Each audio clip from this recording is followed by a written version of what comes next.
Hello folks, it's a Rolling Gardener with another update on the garden. It's been quite a while since I updated it, basically since the last frost, and I was talking about plants that I thought would make it and plants that I didn't think would make it. Well, these are store-bought beefsteaks. Put them in this pot. They've been growing for quite a while now, and we're getting mid-range production out of them. We've had some buds burn off, and I was hoping it would do a little bit better than it's doing. But we are getting production, and depending on the results of these at the end of the season, I may try to grow this one more time, save some seeds, and get another generation out of them. It looks like it may be determinate. Not really, can't really tell by the size, but seeing that I bought them and wanted an extra pot to fill for some tomatoes, they're not doing too bad. I'm fairly pleased with the way the beefsteaks are going. The darker plant here on the right is one I'm not impressed with, not really. It's the second year I've grown it. It's a patio tomato. I see it as something that's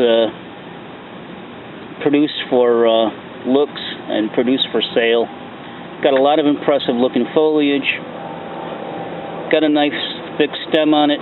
It is one of the plants that I planted before the frost, and I did a video and I said I thought it would make it, and it did make it. It's fairly disease resistant, but there's a few tomatoes down on the right-hand side here, and a couple of flowers on top. But other than that, not really a big producer. I grew it last year, not really a big producer then. If I grow it next year, it'll most likely be only for rootstock because of the disease resistance that I've found so far this season. Not really grown for production. This one, on the other hand, this one was a tomato that I bought in a package called Capari or Capriari, something to that nature, and I saved the seeds. And it's been fairly disease resistant, and it just grows like the vine that it's supposed to be. It just keeps on going. It's got a nice long stem. It divides in many places. It's got 5 to 8 tomatoes on every segment where it's got flowering. It sends suckers out quite a bit, not hurting the plant at all. Just doing really nice. Can't wait to try it.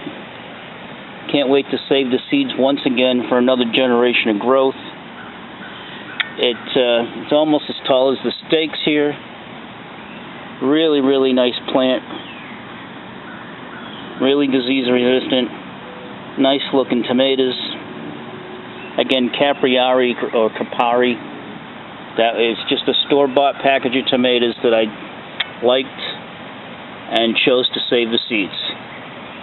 And on the stem down here where I planted this one, instead of planting it up like a V like you see it with the stem stuck in the ground pointed to the sky, I laid it down sideways and planted the stem the long way. And what you're seeing come out of the ground there is just a side shoot that shot up and looks like a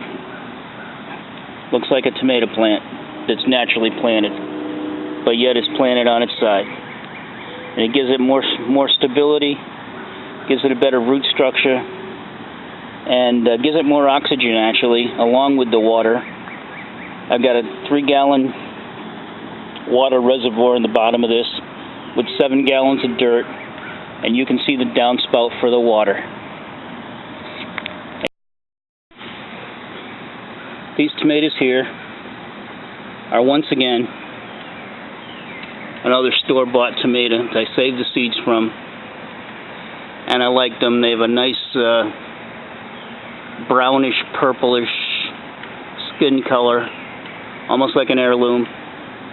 And I just like the flavor of them. And I saved a batch of seeds, and I grew these as a second thought because what I had in here first, the frost killed, and then I wanted to rush to get something to put in here, so I started new seeds indoors and put them out here, and they shot up fairly quickly. But I had a blight problem due to a sprinkler, and you can see that a lot of the bottom here doesn't have a lot of growth. There's new suckers coming out, but I took a lot off because of the blight, and I've got some crown growing up here.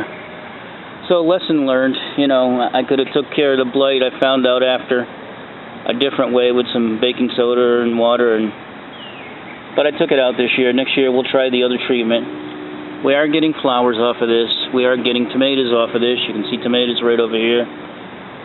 We are getting tomatoes off of it. So whatever we produce out of this, good experiment for a late crop. She shot right up. Next year I'll make another generation of this. And for the time it had, and for the conditions it had, I'm pleased with this one. My collard greens, which the bugs seem to love. Nice and young, almost tastes like spinach. As they get older, more like that typical collard green flavor that you're used to. I'm going to trim them back so I can start to get some stalks off instead of just getting this big bushy plant. But first time growing it, so I'm learning. But I like it. I'm impressed with it overall. I come out here and nibble on them once in a while, and while I'm checking out the plants, probably take some in tonight as I thin it out and have some for dinner. But that's collard greens and not doing too bad. Fun growing them. Another first-time plant growing this year, eggplant. Love eggplant. Nice elephant ear-sized leaves. This one here, you can see, is a single stem plant growing in one pot. Getting some nice foliage on there. Getting some nice flowering buds. We've got about 4 there. And right up here on the next node, I can count at least 2 more. Doing really nice. When I first started growing this, when the leaves were young, the leaves were getting butchered by the bugs. As it got more mature, leaves really started filling out and getting huge, really getting huge. And the stalk on this easily the size of a finger. Really nice plant. Almost want to grow it inside as an ornamental. I love it. Hoping to get some nice production out of this. Just starting to flower. Very pretty. This eggplant pot beside that one has 2 plants in it. 2 plants. The stalk is not as big, although it's a good stalk. The stem, not as big, but otherwise healthy. If you didn't have the other one to compare it to, you wouldn't think there was anything wrong with the difference. But the one thing I want to point out here is this one was planted at the same time the other one was. This one's got 2 stalks in it. This one over here has 1 plant in it. This one over here with the 1 plant is flowering. This one over here with the 2 plants, planted at the same time, using the same feeding method and watering method, no buds on it.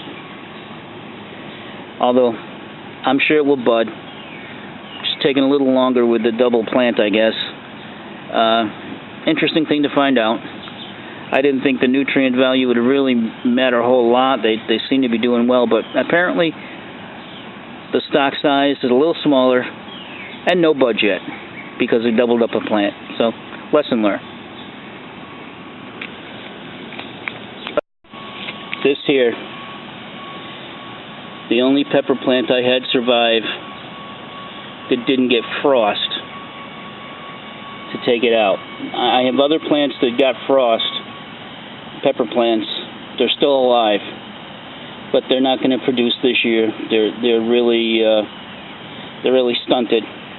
This is the only one that survived the frost really good enough to produce flowering. I don't even remember what it is.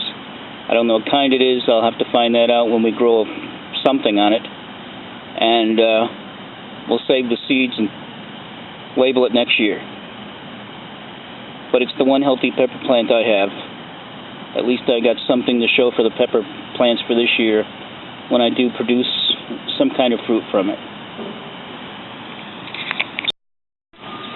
This is just another tomato plant that I thought was going to die. It was really getting beat. And I just stuck it in a pot, let it go, and fertilized it like the rest. And just to see what would happen with it. It got the same blight condition that I had on the other plants because of a sprinkler that's around here. I'll tell you about that in the video with the peppers that got the frost. But I stuck it in the ground and in the pot and just wanted to see what would happen with it. And we are getting buds on it. So, fun to grow, fun to save, and we will get something out of it. And it's not staked, and it's heading for 3 feet tall probably, and it's not staked yet. It's doing really well, starting to lean a little bit like Tower of Pisa, but fun to save. So, roses, tomatoes, eggplants, pots where the peppers used to be, collard greens, and my wall of 3 pots of tomatoes. That's the update for now. The Rolling Gardener. Rolling out. Have a good day.